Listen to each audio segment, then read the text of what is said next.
తెలంగాణలో ఎన్డీఏ కూటమి ఎంట్రీ ఖరారైందని అనుకోవచ్చు. అయితే దీనికి సంబంధించి వాదనలు కూడా ఊపందుకు ఉన్నాయి.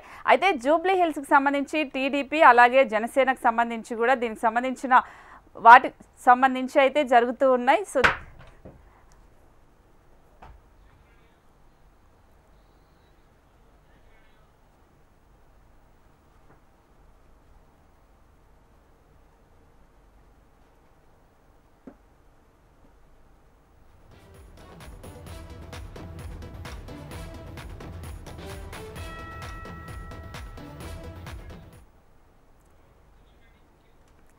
తెలంగాణలో ఎన్డీఏ కూటమి ఎంట్రీ ఖరారైందనే వాదనలు అయితే ఊపందుకున్నాయి. కాంగ్రెస్ బీఆర్ఎస్ కు చెక్ పెట్టేందుకు బీజేపీ ముందున్న మార్గం ఇదేనా? గ్రేటర్ హైదరాబాద్ మున్సిపల్ కార్పొరేషన్ ఎన్నికల దాకా కూడా కాదు, జూబ్లీ హిల్స్ బై ఎలక్షన్స్ లోనే టీడీపీ జనసేనతో కలిసి పోటీ చేయాలని బీజేపీ ప్లాన్ చేస్తుందట.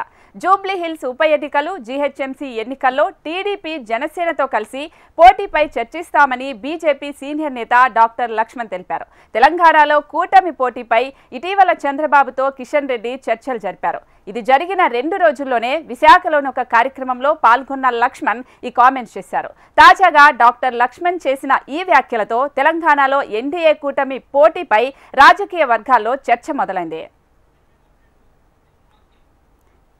ఇదే అంశానికి సంబంధించి మా ప్రతినిధి ఆర్కే మరింత సమాచారం అందిస్తారు. ఆర్కే, అంటే తెలంగాణలో బై ఎలక్షన్స్ రావడంతో ఇక్కడ కూడా కూటమి ఎంట్రీ ఇస్తుంది అనే ఒక వాదన వస్తుంది కదా, సో ఏమంటారు?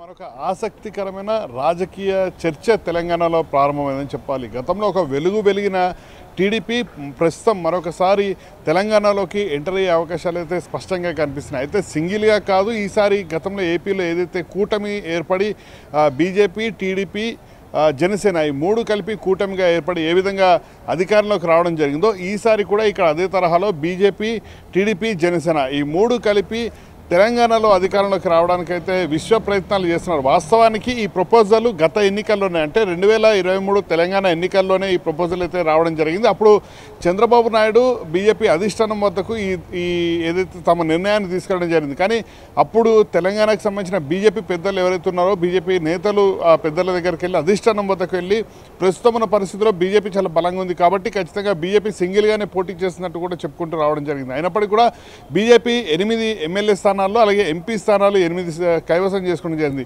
ఇప్పుడు కిషన్ రెడ్డి తాజాగా ఒక ప్రపోజల్ని చంద్రబాబు నాయుడు దగ్గర తీసుకెళ్ళడం జరిగింది. కూటమిగా ఏర్పడి ఏదైతే ఏపీలో కూటమిగా ఏర్పడ్డారో అదే తరహాలో కూటమిగా ఏర్పడి ముందుకు వెళ్దామంటూ కూడా ప్రపోజల్ని అయితే పెట్టడం జరిగింది. దీనికి బలం చేకూరుస్తూ ఇటీవల లక్ష్మణ్ కూడా వైజాగ్లో జరిగిన ఒక ప్రోగ్రాంలో ఇదే అంశాన్ని చెప్పడం జరిగింది. అలాగే సిడ్నీలో జరిగిన ఒక ప్రోగ్రాంలో కూడా సోమిరెడ్డి, టీడీపీకి చాలా కీలక నేత సోమిరెడ్డి కూడా ఇదే అంశాన్ని ప్రస్తావించారు. తెలంగాణలో రాబోయే రోజుల్లో కూటమి ప్రభుత్వం అధికారంలోకి రాబోతున్నట్టు కూడా. ప్రస్తుతం ఉన్న బీఆర్ఎస్ పార్టీ పైన పెద్దగా ఎవరికి నమ్మకాలు లేవు, అలాగే కాంగ్రెస్ పైన పూర్తిస్థాయి నమ్మకాలు తగ్గిపోతున్నాయి. ఇలాంటి తరుణంలో కూటమి ఏర్పడి ముందుకు వస్తే మాత్రం ఖచ్చితంగా అధికారంలోకి వస్తుంది అనేది వాళ్ళైతే విశ్వాసాన్ని వ్యక్తం చేస్తున్నారు. మరోవైపు ఈ జూబ్లీహిల్స్ ఎన్నికలకు సంబంధించిన బైపోల్ ఏదైతే రాబోతుందో ఆ బైపోల్ 6 నెలల్లో నిర్వహించాల్సి ఉంటుంది.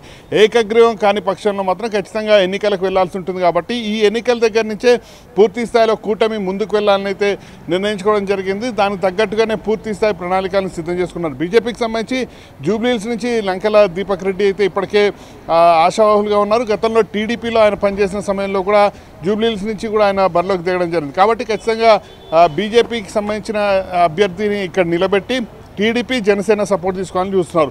మరోవైపు ఇటు జిహెచ్ఎంసీ ఎన్నికలు ఏవైతే 150 వార్డులకు సంబంధించి జరగబోతుందో జనవరిలో జరగబోతుంది. దీనికి సంబంధించి కూడా ఇటు 150 వార్డులకి 50 వార్డులు ఓల్డ్ సిటీలో ఉంటుంది. కాబట్టి ఆ ఓల్డ్ సిటీ దిశగా మిగతా 100 వార్డులలో కూడా పోటీ చేయాలని నిర్ణయించుకోవడం జరుగుతుంది. మరోవైపు గ్రేటర్ పరిధిలో అంటే ఇటు కూకట్పల్లి కావచ్చు, మూసాపేట్, చింతల్, బాలనగర్ ఇలాంటి ప్రాంతాల్లో టీడీపీకి మంచి బలం ఉంది. ఎందుకంటే ఆ ప్రాంతానికి సంబంధించిన వాళ్ళంతా కూడా చాలామంది అక్కడ సెటిలర్స్ ఉన్నారు కాబట్టి ఆ బలం పనికొస్తుంది అనేది అయితే ఒక బీజేపీ భావిస్తూ వస్తుంది. అలాగే ఇవి ఎన్నికలు సక్సెస్ అయిన తర్వాత ఖచ్చితంగా 2028 మెయిన్ ఎలక్షన్స్ ఏవైతే ఉన్నాయో వాటికి కూడా సిద్ధమవ్వాలని అయితే భావిస్తుంది. ఎందుకంటే అక్కడ ఉత్తర తెలంగాణలో అంటే ఇటు కరీంనగర్, నిజామాబాద్లో ఇప్పటికే బీజేపీ బలంగా ఉంది.